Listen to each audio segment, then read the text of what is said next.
குழந்தையே, நான் உனக்கு வெகு நாட்களாக ஒரு கடிதம் எழுத வேண்டும் என்று நினைத்திருந்தேன். அந்த கடிதத்தை இப்பொழுதுதான் நான் எழுதி முடித்தேன். அதை நீ படித்துப்பார் அல்லது கேட்டுப்பார். செவிகுளர நல் செய்தி சொல்ல வந்திருக்கிறேன். நீ கவலைப்படாதே. நீ என் கைகளில் இருக்கின்றாய். பாதுகாப்பான கைகள் என்னுடையது. மோசமாக உன்னை ஒருபோதும் நான் விட்டு விட மாட்டேன். எதுவுமே உனக்கு தீங்கும் விளைவிக்காது. நான் உன் கூடவே இருக்கின்றேன். உன் சாயப்பா உனக்கு மகிழ்ச்சியை அள்ளி அள்ளி தரப்போகின்றேன். நான் சொல்வதை கொஞ்சம் நிதானமாக கேள்.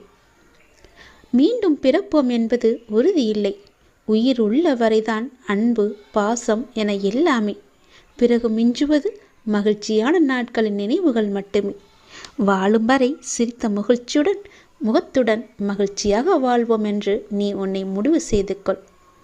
நான் உனக்கான யோகத்தை கொண்டு வந்திருக்கிறேன். இந்த யோகத்தை வேண்டாம் என்று சொல்லாமல், தள்ளிவிட்டும் போகாமல் உடனே பெற்றுக்கொள். இது உன் வாழ்க்கையின் எதிர்காலத்திற்கான யோகம். உனது துயரங்கள் எல்லாமே விரைவிலேயே ஒரு முடிவுக்கு வரப்போகிறது. தேவையில்லாமல் உன்னுடைய கண்களை நீ கலங்க வைக்காதே. மகிழ்ச்சியாக இரு. நான் இருக்கும்போது எதற்காகவும் நீ கலங்கக்கூடாது. என்னை மீறி எதுவும் நடக்கப் போவதும் இல்லை. உன்னை நான் தேர்ந்தெடுத்து நான் வசிக்கும் இடத்திற்கு வரவழைத்தேன். எப்படிப்பட்ட சூழ்நிலையில் நானும் இருப்பேன் உன்னுடன். கலங்காதே. இன்னும் 1 மணி நேரத்தில், நிச்சயமாக இன்னும் 1 மணி நேரத்தில் உனக்கான நல்ல செய்தி தேடி வரும். என்னை நம்பு, முழுவதுமாக நம்பு. என் வாக்கு என்றுமே பொய்யாகாது. எந்த சூழ்நிலையிலுமே நான் உன்னை பொய்யாக்க மாட்டேன். உன்னை கைவிடவும் மாட்டேன். நம்பிக்கையோடு இரு. உனக்கு என்ன வேண்டும், எது வேண்டும் என்று எனக்கு தெரியும். எல்லாமே என்னிடம் இருக்கிறது. உனக்கு வேண்டியதை நான் கொடுக்கப் போகிறேன். உனக்காகத்தான் நான் காத்து கொண்டிருக்கிறேன். எப்போது என்னை முழுவதுமாக நம்ப ஆரம்பிப்பாயோ அந்த நொடி முதலே உனக்கான நல்ல காலம் பொறந்துவிடும். கவலைப்படாதே. உனக்கு இப்போது மாயை என்ற வலை, கருமா என்ற துன்பம் உன்னை துரத்தி கொண்டு இருக்கிறது. அதிலிருந்து விடுபடுவதற்காகத்தான் நீ என்னை நம்பு என்று சொல்கிறேன். நீ என்னை நம்பினால் உனக்கு நிச்சயமாக 1 மணி நேரத்தில் நல்ல செய்தி உன்னை தேடி தானாகவே வரும். உன்னை இன்று நான் வழிநடத்தி செல்லும் ஆசானாக நான் இருக்கிறேன். உனக்கான நித்தியப்படி வழங்க நான் சற்று தயங்கி யோசித்து நின்றால் உனக்கு என்னாகும்? என்ன நடந்திருக்கும்? சற்று யோசித்துப்பார். நீ கேட்டு நான் செய்ய வேண்டிய அவசியமில்லை. எந்த சூழ்நிலையிலும் நீ கடந்து வந்த பாதையை மட்டும் நீ மறக்காதே. நான் இருக்கிறேன் என நம்பு. கலங்காதே. உனது கண் முன்னால் நான் அமர்ந்து கொண்டிருக்கிறேன். உன்னுடைய செயல்களில் மாற்றத்தைக் கண்டு என்னை முழுமையாக ஏற்றுக்கொண்டு என்னை நீ காண துடிப்பாய். அப்போது நான் உன் கண் முன்னே தோன்றும் போது உன்னால் பேச முடியாமல் கண்களில் ஆனந்த கண்ணீர் வழிய நீ வாயடைத்து போய் நிற்பாய். உனது கிரகத்தில் நான் வாசம் செய்யும் போது எதற்குமே நீ கலங்காதே. நான் இருக்கிறேன். அனைத்திலும் இருந்து நான் உன்னை விடுவிப்பேன். நல்லதே நடக்கும். உனக்கான எல்லா நல்லதுகளையுமே நான் நடக்க வைத்து உன்னை உயர்த்தி பார்க்க போகிறேன். உனக்கு வேண்டியதை செய்ய நான் இருக்கும்போது எவரிடத்திலும் போய் நீ நின்று கொண்டிருக்காதே. உனது தேவையை பூர்த்தி செய்ய யாசகம் பெற்று உனக்கு தருவதற்கு காத்திருக்கிறேன். நான் இருக்கிறேன் நிழலாக. என்றுமே உனக்காக. என் வார்த்தையை நம்பு. நம்பிக்கை வை. வாழ்வில் உனக்கான தேடல் நிச்சயம் கிடைக்கும். அதற்காக உன்னுடனே நான் துணை நிற்பேன். நீ எதற்குமே கலங்காதே. உன் தேடல் எதுவோ அதை நோக்கி நீ பயணப்பட்டு கொண்டே இரு. என் துணை நிச்சயமாக உனக்கு இருக்கும். உன் கண்ணில் வடியும் கண்ணீரை துடைக்க நானே வருவேன். நானே உனக்கு துணையாக இருப்பேன். நீங்கள் சற்று திரும்பி பாருங்கள்.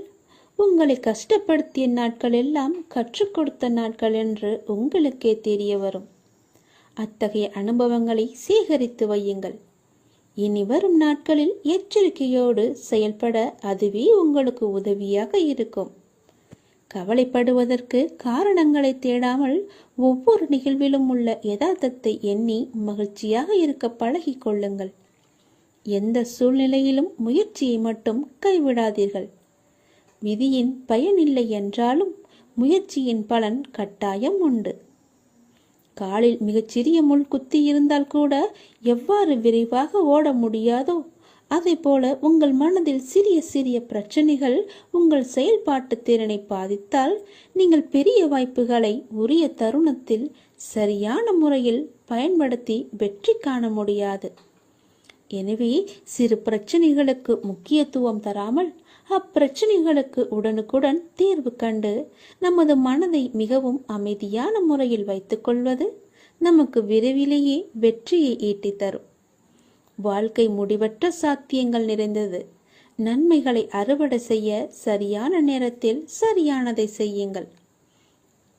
கடும் உழைப்பு என்பது ஒரு சந்தோஷம். அதை செய்து கொண்டே இருக்க வேண்டும். வெகு நிச்சயமாய் ஏதோ ஒரு கணத்தில் அந்த கிரீடத்தை தலையில் வைக்கும். அந்த கணம் யாருக்கும் கிரீடம் என்று தெரியாது. ஆனால் உழைப்பவர்களுக்கு கிரீடம் நிச்சயமாகவே உண்டு. ஒருபோதும் உழைப்பவர் தோற்று போக மாட்டார். உழைப்பவருக்கே உழைப்பின் அருமை தெரியும். ஆகவே உழைப்பதை ஒரு வைராக்கியமாக கொண்டு உழைத்து வெற்றி பெற்று நீங்கள் வாழுங்கள். இந்த அப்பாவின் துணை உங்களுக்கு எப்போதுமே இருக்கும். என் அனுக்கிரகத்தால் இந்த பிறவியில் என்னை நீ ஆராதித்து கொண்டிருக்கிறாய். அப்படி என்னை வணங்கும் அவகாசம் உனக்கு கிடைத்ததே ஒரு பெரிய யோகம். நீ இப்பிறவிக்கு சாட்சி. நான் உன் பூர்வ ஜென்மங்கள் அனைத்திற்குமே சாட்சியாக இருப்பேன். நீ எதை பற்றியுமே கவலைப்படாமல் உன்னுடைய இலக்கு எதுவோ அதை நோக்கி நீ பயணப்பட்டு கொண்டே இரு. உன் இலக்கில் எந்த ஒரு கெடுதலும் வராமல் எந்த ஒரு தடையும் வராமல் நான் பார்த்து கொள்கிறேன். என் துணை உனக்கு எப்போதுமே உண்டு. இந்த உலகம் என்பது எல்லோருக்குமே சமம்தான். யாரும் இங்கே அனாதைகள் அல்ல. யாரும் இங்கே உற்ற உணர்வுகள் இல்லாத தனியாக விடப்பட்ட நபர் அல்ல. எல்லோருக்குமே எல்லாமே இருக்கின்றது. யாரும் எதுவும் இல்லாமல் இங்கே இருக்கவில்லை. அவர்களுக்கு துணையாக நான் இருக்கிறேன். இந்த உலகத்தில் உயர்ந்தவர் தாழ்ந்தவர் என்று யாருமே கிடையாது. யாரும் ஏழையும் அல்ல, யாரும் பணக்காரரும் அல்ல. யாரும் உயர்ந்த ஜாதியும் அல்ல, யாரும் தாழ்ந்த ஜாதியும் அல்ல. யாரும் யாரை விடவும் உயர்ந்தவர் என்றோ தாழ்ந்தவர் என்றோ மதிப்பு மிக்கவர் என்றோ அறிவானவர் என்றோ அழகானவர் என்றோ உங்களையும் நீங்கள் மற்றவர்களையும் நினைக்க வேண்டாம்.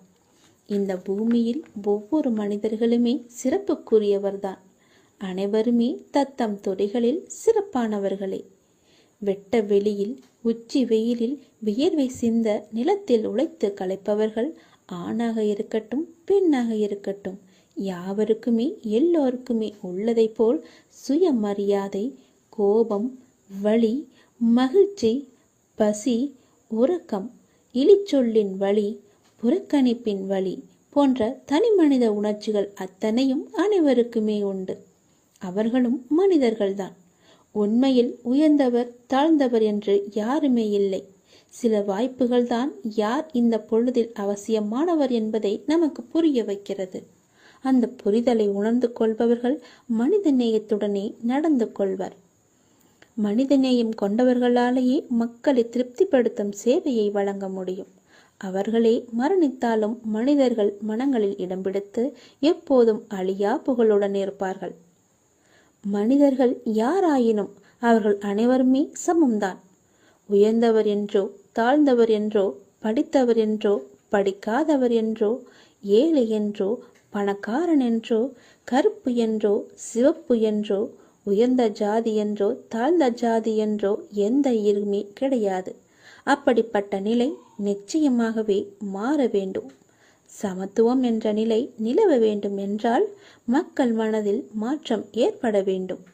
ஏற்பட்டே ஆக வேண்டும். எனக்கு எல்லோருமே சமம்தான். நான் யாரையும் ஏற்று இரக்கத்தோடு நான் பார்ப்பதே இல்லை. அது நம்மிடமிருந்தே தொடங்குவோம். இனி ஒரு உலகம் புதிதாக அமைப்போம். நிகரான மனிதர்களை மதிப்போம். நாமாக வாழ்வோம். முதலில் மனிதனாக வாழ்வோம். நான் யாரையும் ஏற்றம் இரக்கம் கொண்டு பார்க்காமல் அனைவரையும் சமமாகவே பார்க்கிறேன். எல்லோருமே என்னுடைய குழந்தைகள்தான். நீங்களும் அப்படியே பாருங்கள். எனக்காக கொஞ்சம் நேரம் ஒதுக்கி இதை கேள். உன்னை பற்றி நான் முழுமையாக சொல்கிறேன். உன்னுடைய மனநிலை எப்படி இப்போது இருக்கிறது என்று நான் சொல்கிறேன். முழுமையாக எனக்காக நேரம் ஒதுக்கி கவனமாக கேள். நீ எங்கிருந்தாலும் நான் உன்னுடன் இருப்பேன். உன்னுடன் மட்டும்தான் இருப்பேன். நீ இப்போது எந்த நிலையில் இருக்கிறாய் தெரியுமா? இன்ப நிலை நீங்கி துன்ப சுமையை நீ சுமந்து கொண்டிருக்கிறாயே. அனுபவிக்க இன்னும் என்ன இருக்கிறது என்ற அளவில் துன்பத்தின் எல்லை வரை சென்றுவிட்டு வெறுமையாய் நின்று என் சன்னதியில் எனது முகத்தை உற்று பார்த்து அழுது கொண்டிருக்கிறாய். உன்னை நான் கண்டு கொள்ளவில்லை என்று நினைத்தும் கொண்டிருக்கிறாய். உன்னை கரிசனத்தோடு நான் கவனித்து கொண்டுதான் இருக்கிறேன். ஒவ்வொரு முறையும் உன்னை தைரியப்படுத்தி கொண்டுதான் வருகிறேன் என்பதை நீ நினைவுபடுத்திக்கொள். நான் உனக்கு ஒன்றும் செய்யவில்லை என்று மட்டும் நினைத்து விடாதே. உனக்கே தெரியாமல் நான் பல விதத்தில் உனக்கு உதவி கொண்டிருக்கிறேன். இன்னும் நீ கடந்து போக வேண்டிய தூரம் கொஞ்சம் மட்டும்தான் இருக்கிறது. அதுவரை எல்லையற்ற பொறுமையோடு நீ காத்திரு. உனக்கு மிகவும் பொறுமை தேவை. தீவிர நம்பிக்கையோடு உனது சுமையின் கணம் தெரியாமல் இருப்பதற்காக எனது நாமத்தை நீ உச்சரித்தபடியே இருக்க வேண்டும். எனது சத்தத்தை உணர்வுள்ள நீ கவனித்துக்கொண்டு அதன்படி நடந்து கொள். அப்போது உனக்கு ஆறுதல் கிடைக்கும், மன நிம்மதி கிடைக்கும். நீ இப்போது கவலைப்பட்டு கொண்டிருக்கிறாயே, அந்த கவலை உனக்கே தெரியாமல் காணாமல் போய்விடும். இருந்த இடம் தெரியாமல் போய்விடும். நீ எதை பற்றியுமே மனதில் வைத்துக்கொண்டு சஞ்சலப்பட்டு கொண்டிருக்காதே. நான் உன் கூடவே இருக்கிறேன். எது வந்தாலும் நான் பார்த்து கொள்கிறேன். என்னுடைய அருள் நான் உனக்கு தருகிறேன். என் அருள் முழுவதையும் ஆசீர்வாதத்தையும் நான் உனக்கு தருகிறேன். நான் உனக்கு அருள் செய்ய காத்து கொண்டிருக்கிறேன். இப்படியெல்லாம் நான் செய்யும் போது நீ எதற்காக வீணாக கவலைப்பட்டு கொண்டு உன்னை நீயே வருத்தி கொண்டிருக்கிறாய்? வேண்டாம் தங்கமே. வீசும் காற்றுக்கு அளவுகோல் தெரியாது. பாய்ந்து சுழன்று வரும் அலையான நீருக்கு அளவு கிடையாது. சுடர் கொண்டு எரியும் நெருப்புக்கு அளவை எட்ட முடியாது. பரந்த ஆகாயத்திற்கு எல்லை என்ற அளவுகோல் இல்லை. நீளம் என்ற பரந்த பூமிக்கு ஆழங்களின் அளவுகோல் இல்லை. நீ போகும் தூரத்திற்கும் கடக்கும் பாதைக்கும் உன் அனுபவங்களுக்கும் அளவுகோல் உண்டா? இவற்றுக்கே இல்லை என்ற போது உன் வெற்றியை மட்டும் உனக்கு அளவுகோல் வைத்தால் நான் கொடுப்பேன். உனக்கான எல்லாமே தக்க சமயத்தில் கொடுத்து நான் உன்னை வாழ வைப்பேன். உன்னுடைய பாதைகள் எல்லாமே தெளிவாகும் காலம் வந்துவிட்டது. பணிகள் படர்ந்து இருள் சூழ்ந்த கஷ்டங்கள் எல்லாமே விலகி போகப் போகிறது. உன் மனம் நொந்து போன விஷயங்கள் எல்லாமே இப்போது உன் மனம் மகிழ்ச்சி அடையும் அளவிற்கு இனிமேல் ஒன்றின் பின் ஒன்றாக நிகழப்போகிறது. நிம்மதி என்ற மலர் உன் வீட்டில் பூக்கப் போகிறது. உன் மனதில் மலரப் போகிறது. இனிமேல் தென்றலாய் வசந்தமாய் நீ எப்போதும் வசந்த காற்றை சுவாசிக்கப் போகிறாய். நீ எதற்காகவுமே பயப்படாதே, கலங்காதே. உன்னில் வெற்றி என்ற தீபத்தை நான் ஏற்றி காமிக்கிறேன். அகிலத்தின் ரூபமாய் நான் எப்போதுமே உனக்கு துணையாக இருப்பேன். இது நிச்சயமாகவே நடக்கும்.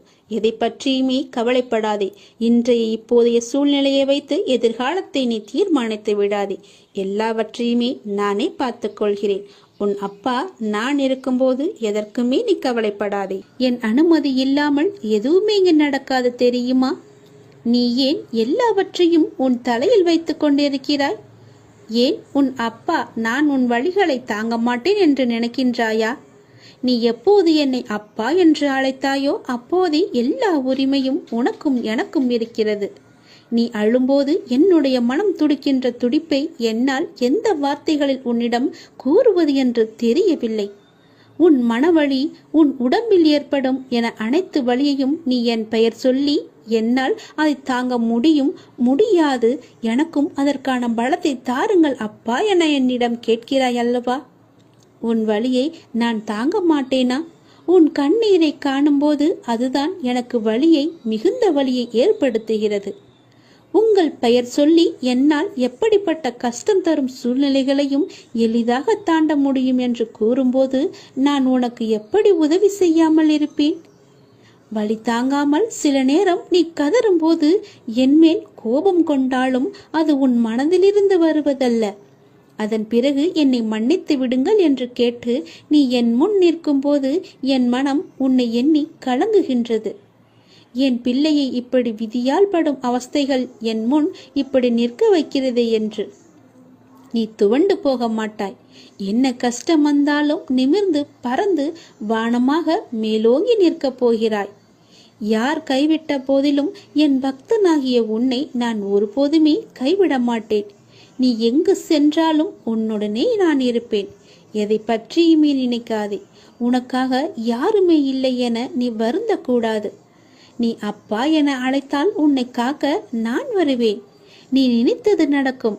உன் வீட்டில் நீ நடக்க விரும்பும் சுப காரியங்கள் எல்லாவற்றையுமே நான் நடத்தி காமிக்கிறேன். என் ஆசையோடு நடக்கும். உன் முயற்சிக்கான பலன். வெகு நாட்களாக முயற்சி செய்து கொண்டே இருக்கிறாய் அல்லவா? எனக்கான வேலை வேண்டும், அதற்காக நான் முயற்சி செய்து கொண்டே இருக்கிறேன் அப்பா. எனக்கான சரியான வேலையை எனக்கு வாங்கி தாருங்கள். அந்த வேலையின் பொறுப்பை உங்களிடமே நான் ஒப்படைத்து விட்டேன் என்று என்னிடம் நீ கண்ணீர் விட்டு அழுவாத குறையாக என்னிடம் நீ கேட்டாய் அல்லவா? உன் மனக்குமரல், உன்னுடைய மன வேதனை, உன்னுடைய மன வலி எவ்வளவு என்பது எனக்கு தெரியும். எனக்காக ஒரு நிரந்தர வேலை வாங்கி தாருங்கள் அப்பா என்று என்னிடம் நீ கேட்டாய் அல்லவா? அந்த முயற்சிக்கான பலனை நான் உனக்கு தரப்போகிறேன்.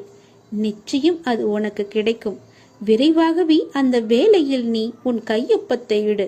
அதற்காக உன்னை நீ தயார்படுத்திக்கொள். இப்போது என்னுடைய ஆசையுடன் நீ முழுமையாகவே காப்பாற்றப்பட்டு விட்டாய். இனி எதற்காகவுமே நீ பயப்படக்கூடாது. நினைத்து கூட பார்க்காத விஷயங்கள் நடப்பதைக் கண்டு ஆச்சரியமடையப் போகிறாய். அமைதியற்ற மனநிலையிலிருந்து வெளிவரப் போகிறாய். என்னுடைய ஆசி என்பதை நீங்கள் உணர்ந்து கொள்ளப் போகிறாய். சரியான பாதையில் என் அப்பா என்னை அழைத்துச் செல்வார் என்ற நம்பிக்கையோடு இத்தனை நாட்களாக நீ காத்திருந்தாய் அல்லவா? அதற்கான பலனோடும் வட்டியோடும் நான் வந்திருக்கிறேன். என்னை தொட்டு எப்பொழுது என்னை அப்பா என்று கூப்பிட்டாயோ அதற்கான முதல் வேலையை நான் செய்ய தொடங்கிவிட்டேன். இனி எல்லாமே உனக்கான வெற்றி பாதையாக மட்டுமே அமையப் போகிறது. நீ கேட்ட வேலை உனக்கு நிரந்தரமாக கிடைக்கப் போகிறது. அதை பெற்றுக்கொண்டு உன் வாழ்வை நீ இனிமையாக பொழுதாக மாற்றிக்கொள். இதுதான் என்னுடைய உனக்கான ஆசீர்வாதம். உனக்கு எப்பொழுதுமே என்னுடைய ஆசியும் துணையும் எப்பொழுதுமே இருக்கும். உனக்கு பக்க பலமாக இருந்து உன்னை காப்பாற்றுவதுதானே உன்னுடைய அப்பாவின் வேலை. உன் அப்பா நான் சொல்கிறேன். உனக்கு தரும் இந்த வேலை நிரந்தரமான வேலை. உன் மனதிற்கு நீ எப்பொழுதும் சந்தோஷமாகவே இருப்பாய். நீ எப்பொழுதும் நன்றாகவே இருப்பாய்.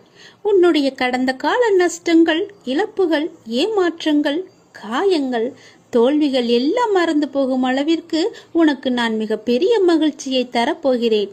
என் ஆசையுடன் நீ நன்றாகவே இருப்பாய். நீ என்னுடைய பிள்ளை. இறைவா, எனக்கு ஏன் இந்த சோதனை என்று நீ புலம்பாதே. மரத்திற்கு இலையுதிர் காலத்தை வைத்தவன் வசந்த காலத்தையும் வைத்திருக்கிறான். ஞாபகம் இருக்கிறதா? அதை போல உன்னுடைய துன்பமான நாட்கள், உன்னுடைய சோதனை காலம் எல்லாமே முடிந்து உனக்கு வசந்த காலம் வீசும். அதே போல நம்மையும் நிரந்தர துன்பத்தில் வைக்க மாட்டார் என்று நீ நம்ப வேண்டும். நீ நினைத்தது நடக்கவில்லை என கவலைப்படுகிறாய் மகளே. அது நடக்க வேண்டிய நேரத்தில் இந்த அப்பாவின் ஆசியோடு நடக்கும். நீ முயற்சி செய். உனக்கான பலன் நிச்சயமாகவே கிடைக்கும். முயற்சியை மட்டும் நீ கைவிட்டு விடாதே. உன்னோடும் உன் குடும்பத்தோடும் தான் நான் இருந்து கொண்டே இருக்கிறேனே. நீ எல்லா செல்வ வளங்களையும் பெறுவதற்கு உனக்கே அரிதான வாய்ப்பு ஒன்று கிடைக்கும். பேரும் பெற்று சீரும் பெற்று சிறப்பாக நீ வாழப்போகிறாய். நிம்மதியான மகிழ்ச்சியான வாழ்க்கையை நீ வாழப்போகிறாய்.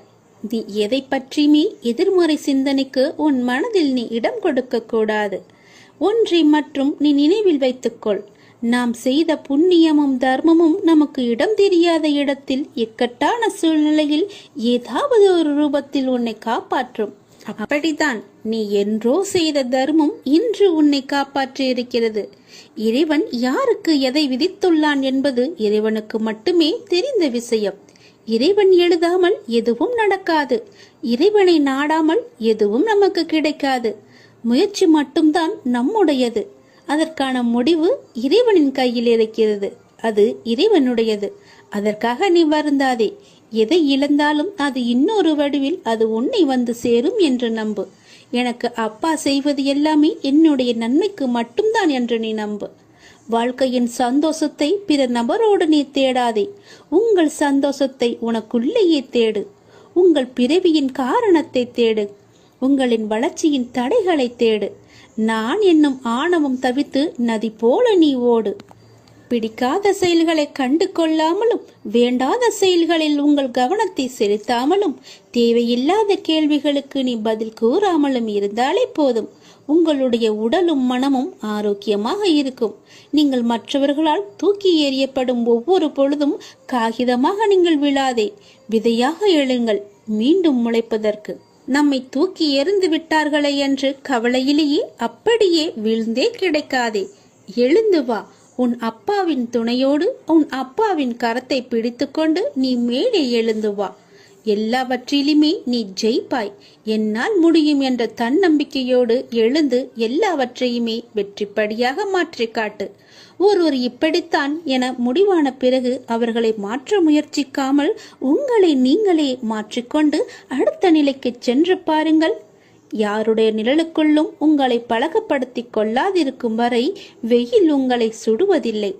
எத்தனை வேகமாய் நம்மை மற்றவர்கள் மறந்து விடுவார்கள் என்பதை நாம் உணர்ந்து விட்டாலே போதும். நாம் நமக்கான வாழ்க்கையை வாழ ஆரம்பித்து விடுவோம். அனைத்திலும் இயல் எதிர்பார்த்த சூழலை புரிந்து கொண்டால் உயரிய நிலையை பெறுவது நிச்சயம் உண்மை. நான் சொல்வது உனக்கு புரிகிறதா? நான் சொல்வது புரியவில்லை என்றால் மீண்டும் ஒரு முறை கேட்டு அதன்படியே நட. உனக்கு வெற்றி நிச்சயம் காத்திருக்கிறது. இந்த விஷயத்தை நான் வெகு நாட்களாக உன்னிடம் சொல்ல வேண்டும் என்று நான் நினைத்து கொண்டிருந்த விஷயத்தை இப்பொழுது நான் உன்னிடம் சொல்லிவிட்டேன். இப்பொழுதுதான் எனக்கு மன ஆறுதலாக இருக்கிறது. இனி நீ பிழைத்துக் கொள்வாய். உன்னை நோக்கி வருகின்ற அனைத்தும் என்னுடைய கைகளிலிருந்துதான் உன்னிடம் வருகிறது. அதை எதிர்நோக்கி நீ எடுக்கும் பக்கமே உன் வாழ்க்கை என்னும் புத்தகம் எப்படி இருக்கும் என்று தீர்மானிக்கின்றது. அந்த புத்தகம் குறிக்கின்ற முக்கியமான காலம் நிகழ்காலம் மட்டும்தான். அதை எழுத உனக்கு எழுதுகோலாக நான் இருப்பேன். உன் இறந்த காலத்தில் 1000 விஷயங்கள் நல்லதாகவும் கெட்டதாகவும் இருக்கும். அது உன்னுடைய தவறு இல்லை. உனக்கான என்ன தீர்மானிக்கப்பட்டதோ அதைதான் நீ அனுபவித்துக் கொண்டிருக்கிறாய். அதனால் முடிந்தது முடிந்துவிட்டது. அதை நோக்கி தேவையில்லாத ஞாபகத்தில் நீ பயணிக்காதே. எதிர்காலம் நீ தீர்மானிப்பது இல்லை. நிகழ்கால பயணத்தை நான் உனக்கு எழுதுகிறேன். நீ பயப்படாதே. உன்னிடம் இதயம் என்ற மிக பெரிய சொத்து இருக்கின்றது. அதை நீ ஒரு நிலைப்படுத்து. மலர்கள் அழகாக இருக்கும், சிலவற்றில் முள் இருக்கும். உன் வாழ்க்கையும் அப்படிதான். உன் அழகான வாழ்க்கை. அதை நீ பார்த்து நட. நான் என் குழந்தையை தாங்கும் மண்ணாய் அடியில் பிடித்து நான் காத்திருப்பேன். உன்னை சந்தோஷமாகவே வாழ வைப்பேன். நீயாக ஓர் கற்பனை கதையை உருவாக்கி நடந்ததை பற்றி வீணாக யோசித்து உன்னுள் இருக்கும் அமைதியை கெடுத்து கொள்ளாதே. உனக்கான நேரம் சரியில்லாமல் இருக்கலாம். நான் இருக்கையில் உன் வாழ்க்கைக்கான நேரத்தை நானே கவனித்துக் கொள்கிறேன். உன்னை ஒருபோதுமே கவலைப்பட விட மாட்டேன். யார் என்ன வேண்டுமானாலும் எனக்கு எதிராக சொல்லட்டும். என் குழந்தை என் மீது இவ்வளவு நம்பிக்கை வைத்திருக்கும் போது, உன் உலகமாய் நான் இருக்கும்போது நீ எதற்காக கவலைப்பட வேண்டும்? உனக்கு செய்வது எல்லாவற்றையுமே என்னுடைய ஆனந்தத்தால் தான் செய்கிறேன். நீயும் அப்படிதான். எனக்கு எல்லாமே என்னுடைய உலகமாக என் அப்பா இருக்கிறாய் என்று ஆனந்தத்தில் தானே சொல்கிறாய். அதுபோலவே எனக்கான உலகமும் என் குழந்தைதான். உனக்கு அம்மாவாகவும் அப்பாவாகவும் நானே எப்பொழுதுமே துணை இருக்கிறேன். உன்னுடைய நட்பாகட்டும், உன்னுடைய காதலாகட்டும், உன்னுடைய அனுக்கிரகம், விசுவாசம் முதலியவற்றையெல்லாம் என் மேலே நீ வைத்திருக்கிறாய். நான் உன்னை கண் இமையை காட்பது போல காத்து கொண்டு இருக்கிறேன். உன்னுடைய முயற்சி இல்லாமலேயே நான் உன்னை காப்பாற்றுவேன். எந்த ஒரு இக்கட்டான சூழ்நிலை வந்தாலும் அப்பா என்று என்னை உரிமையாக கூப்பிடு. நான் உன்னை தேடி ஓடோடி வருகிறேன். அப்பாக்கு இணை ஏதுமே கிடையாது. உன்னை காப்பாற்ற என்னால் மட்டுமே முடியும். எத்தனை பிரச்சனையாக இருந்தாலும் பரவாயில்லை, எவ்வளவு பெரிதாக இருந்தாலும் பரவாயில்லை. நான் நினைத்தால் அதை ஒரு நொடியில் மாற்ற முடியும். முழுமையாக என்னை நீ நம்பு. எல்லாவற்றையுமே நான் பார்த்துக் கொள்கிறேன். இனி உனக்கு நடப்பது நன்மையாகவே இருக்கும். இது நாடகம் நிறைந்த நரிகள் வாழும் உலகம். இது நல்லவர் யார் கெட்டவர் யார் என நிதானமாக யோசித்து செயல்பட வேண்டிய காலம் இது. ஏனென்றால் இது கலிகாலமாகிவிட்டது. நான் உன்னோடு இருக்கிறேன். நீ பயப்படாமல் இரு. நீ பலம் கொண்டு திடமான மனதோடு இரு. உன்னை ஒரு பொதுமி அப்பா கைவிட மாட்டேன். புண்ணியங்கள் அனைத்திற்குமே தலையாயது எது தெரியுமா? நன்றி பாராட்டுவதுதான். பாவங்கள் அனைத்திற்குமே தலையாயது நன்றியை மறப்பதுதான். செய்த நன்றியை மறப்பதுதான் பெரிய பாவம். தக்க சமயத்தில் செய்த உதவிக்கு நன்றியை கொன்றவனுக்கு ஒரு பிரயோஜனமும் இல்லை, ஒரு சித்தமும் இல்லை. நம்மை பெற்று வளர்த்த அன்னையும் பிதாவும் முன்னறி தெய்வம், கண்கண்ட தெய்வம். அவர்களுக்கு செய்யும் பணிவிடைகளே நீ செலுத்த வேண்டிய முதன்மையான நன்றி கடன். ஏனெனில் அதன் நன்மை என்பது கடலை விட பெரியது. தள்ளாத காலத்திலாவது நீ அவர்களின் மனம் மகிழும்படி நடந்து கொள். நீ என்னதான் தான தர்மம் செய்து வந்தாலும் அவர்களை நல்லபடியாக வைத்து கொள்ளாவிட்டால் நீ எதிலுமே வெற்றி பெற முடியாது. உன் உண்மை அன்பிற்கு கட்டுண்டவர்களை தவிர வேறு எவரின் அசட்டு பேச்சுகளுக்கும் நீ உன் மனதில் இடம் கொடுத்து விடாதே. எந்த சூழ்நிலையிலும் உனக்கு தக்க சமயத்தில் உதவி புரிந்தவர்களை உதாசீனப்படுத்தாதே. உதவி செய்தவர்களுக்கு நன்றி பாராட்டுவதுதான் மிகப்பெரிய புண்ணியம். உனக்கு பின்னால் இருப்பது யார் என்று தெரிந்து கொள். உனக்கு பின்னால் இருப்பது நான் தான். உன்னை நான் கைவிடவே மாட்டேன். எல்லாமே சரியாகிவிடும். எதற்குமே நீ அஞ்சாதே. உன்னோடும் உன் குடும்பத்தோடும் நான் உன் அப்பா இருக்கிறேன். எதற்குமே கலங்காதே. உன்னை நான் அல்லவா எப்போதுமே பார்த்து கொண்டிருக்கிறேன். அதனால் என்றுமே உனக்கு நன்மையை மட்டும்தான் தெரிவேன். நன்மை மட்டும்தான் உன் கண்ணுக்கு புலப்படியும் நான் செய்வேன். உன்னுடைய பாரங்களை எல்லாமே எனது பாதத்தில் நீ சமர்ப்பித்து விட்டாய். நீ எதற்காகவும் இனிமேல் கலங்கக்கூடாது. எப்போது உனது பாரங்களை எனது காலடியில் நீ விட்டாயோ அந்த நொடி முதலே உன்னுடைய கர்ம வினைகளை அகற்றி உனக்கு நல்லது நடக்க நான் ஆயத்தமாகிவிட்டேன். இப்பொழுது என்னுடைய தவக்காலம் முடிந்தது. உனக்கு நல்லதை நடக்க செய்ய போகிறேன். இப்போது உனக்கு நல்லது நடக்குவதற்காக நான் கண்கொண்டு திறந்து பார்த்திருக்கிறேன் உன்னை. என்னுடைய தவக்காலமே உனக்காக மட்டும்தான்.